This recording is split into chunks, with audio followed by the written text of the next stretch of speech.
you know, before our show, willing members of our audience were hypnotized, and one of them is about to help our next guest demonstrate how we can all learn to literally visualize our lives to be better. He's been with us before, and I promise you, you're going to be surprised by what you see. Please welcome motivational expert and hypnotist Jim Mapes. Jim, nice to have you back. It's been a while. My pleasure, yes. Thank you. I might also acknowledge the fact that Elena Reed has changed clothes since she's feeling so good about herself. I am feeling good, and shopping is one of my things. I love clothes. So there's the shot in the, that was the Inquirer. On my refrigerator, Holy even smokes. as we speak. Every time she thinks about having another bite of something. All right, Jim, in your motivational seminars, you do teach that what we visualize, we can make happen. I've heard it happening in sports and a lot of other things. Give me some examples. Well, there are really three examples. I'll start off by one that makes sense to everybody, and that is before I bought a Jeep, I never noticed Jeeps. And I made a decision to buy a Jeep, and I got up in the morning, it was like the world gave birth to Jeeps. I have one, too. So when you place an image in your head, it becomes totally real. And Elena, talking about reducing your weight, I mean, that's the primary thing, is visualizing your self-image, your health, vibrancy. And the third area is a quote by Jack Nicklaus. He said, before I take a shot, I see the shot, I feel it. That's what visualization is. It is creating the image before it happens, and we do it all the time anyhow. But why aren't we that successful with it? I mean, you take people and either you motivate them or under hypnosis, for example. I mean, tapping into the positive mind. What is it that separates some of us from being able to affect change in our lives, even though we try and maybe achieve visualization? Well, I think probably it's because of the trying, and I think also by trying you hold a negative visualization. All hypnosis is a form of communication. It isn't more than that. It's setting up the images within ourselves. So also persistence is a big area. A lot of people give up before the effect starts to happen. They think it should happen like this. It doesn't happen like this. Well, we do have someone that it happened to. Oh, yes. Yeah, do you want to introduce it? Oh, it's her. Hi. How are you? Come on in. Lori. Laurie, how are you? Lori, why don't you have a seat here? Yeah. Now. Okay, Lori, we worked together before the show, and I'm going to ask Lori to help us out now in a very quick demonstration. Sure, we'll do that. Lori, close your eyes, take a big breath. Sleep. Let yourself go. Now, people will be amazed if not actually feeling that something has been kind of arranged before. Well, she's a great subject. So, Lori, listen to my voice. We're going to do a negative visualization to show the positive side of this.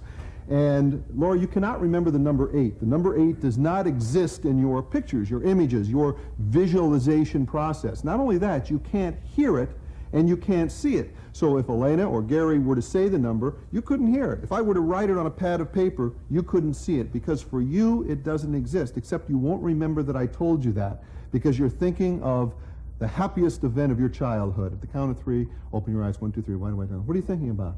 My dad pulled my muddy boots out of some mud. I got my boots stuck in the mud. Do me a favor. Put your fingers out like this and count from 1 to 10. And to count from 1 to 10. 1, 2, 3, 4, 5, 6, 7, 8, 9, 10. What happened to 8? What happened to 8? Sleep. Let yourself go. You know what happened is she took the number before. She took the number before? That's all. She just took the number before and made it disappear from her mind. So we're going to move it up 1 digit. Number 8 no longer appears, only you're not going to be nervous about not remembering. For you, the number 8 is totally invisible. Wide awake now. Ask her what 4 and 4 is. Go ahead. Yeah. What's 4 and 4?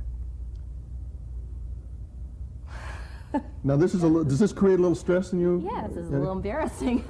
All right. Now, because you know the answer. Well, you're going to tell her the answer, but she won't hear it. She will not recognize what you say. All right. So you tell her what 4 and 4 is. 9. No, I'm kidding.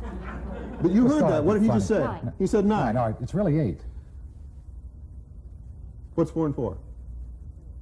Well, he said 9 before. Before. So when he made that sound, did you hear a sound?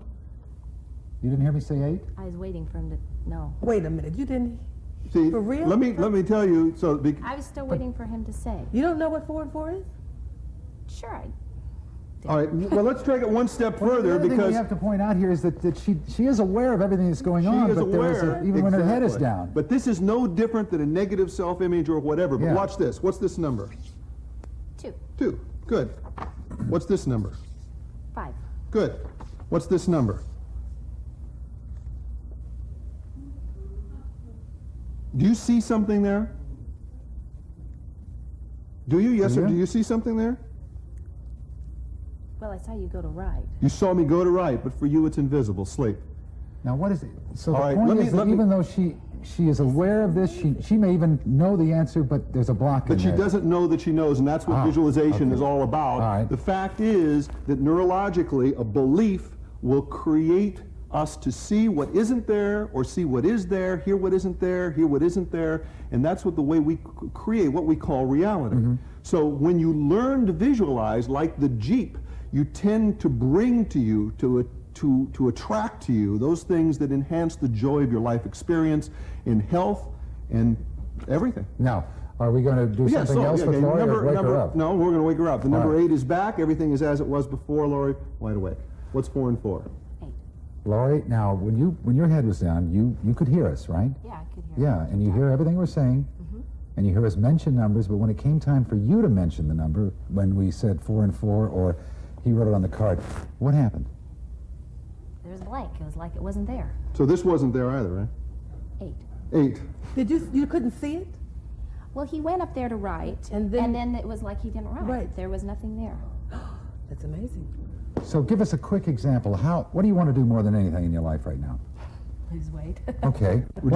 I'll tell you what can you do a for perfect her? example is you work at relaxation like we did before the show, and then you start to see yourself already with the weight off. You create a new self-image for you, and you have to do this every day. I mean, there's a system to it, but your body will start to do what's appropriate to give you the self-image that you desire. All right, and also, Jim, would you spend a couple of minutes with her after the show and talk I'll be to her about glad that? to. And then you can ask Jim any be questions you glad want to. about it. All right, great. Lord, thank you very much for being with us. Jim, always a pleasure to see you, sir. Thank you.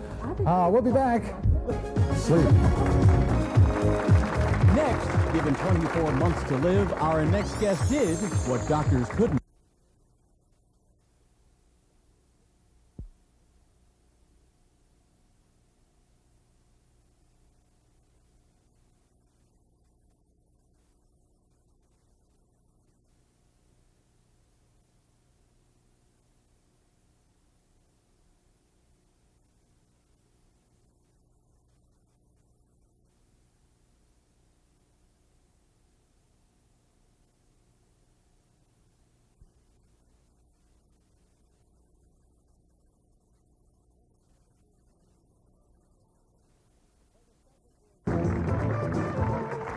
When the subject we're going to be discussing is marriage, then the questions that sometimes we ask certainly have to do with love, and it is the opinion of our next guest that many of us really don't know how our partners need to be loved, let alone ourselves. And he's going to prove his point with our audience. Would you please welcome motivational expert James Mates. Jim, nice to have you back with us. Good to be back. I guess everybody's different. I know in my particular case, and I'll ask you too, Marianne equates love with the amount of effort and the amount of thought that I will spend, for example, preparing something for her, either something physical or something So it's like showing a her. gift. It's showing her. It's making the effort. Because as she says, talk, talk, talk, but give me action, kid. You should see what happens when you take somebody who is auditory and puts them with somebody who is kinesthetic, showing, and sometimes they go like this. Yeah. Why? Do you think most people don't know how they're loved? I think intuitively we know, but many relationships and many partners in relationships, again, they miss each other because someone, let's assume that what makes me feel loved if somebody puts their arm around me. I would assume that was what make everybody feel loved, right? So if I put my arm around somebody and they jerk away, I would, why don't they? But maybe they want to be told, or they want a certain look in their eyes. And that's what it's all based on. Feeling, auditory, or kinesthetic feeling, auditory or visual. All right. Now, before the show, you worked with our audience. Yes. And you asked them several questions. You got some very interesting answers to Great your questions. So let's go to the audience now and see Jim at work. I'd like you to raise your hand when you feel absolutely totally loved, if it's the way someone looks at you. Raise your hand if it's the way someone looks at you. Great. Is it the way someone says something or how they say it to you? Raise your hand if it's the way aha. And raise your hand if it's a physical touch, the way someone touches you. Okay, let's try one other one.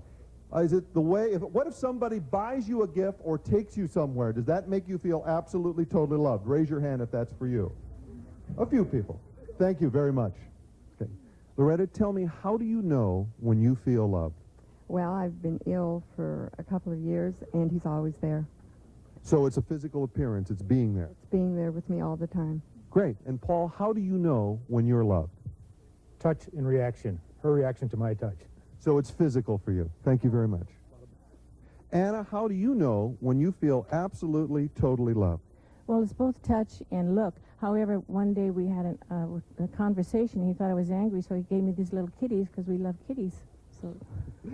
And how do you know, Joe, when you feel absolutely, totally loved? Well, the one main event, I think, was when she told me we were expecting our first child, and she just glowed. Boy, everybody's different, aren't they? It is, yes, yes. Yeah. Is there a common answer? I mean, more times than not. It's usually the verbal or it's kinesthetic, the touch, but there isn't one. That's about 50-50 balance in there. All right, now, Jack, I said I was going to ask you a question. Yeah, I'm sure you wouldn't forget. All right, do you know what Karen feels when it comes to being loved? I mean, do you know what makes her feel really loved? Yeah, What is basically what Marianne said to you, it's, the actions that speak louder than the words, but the fact that if I'm there for her to support her in something she wants to do, and it's at the little moments, not when it's like almost an expected type thing. It's when it's a little bit of a surprise, and maybe it's, when she wakes up in the morning and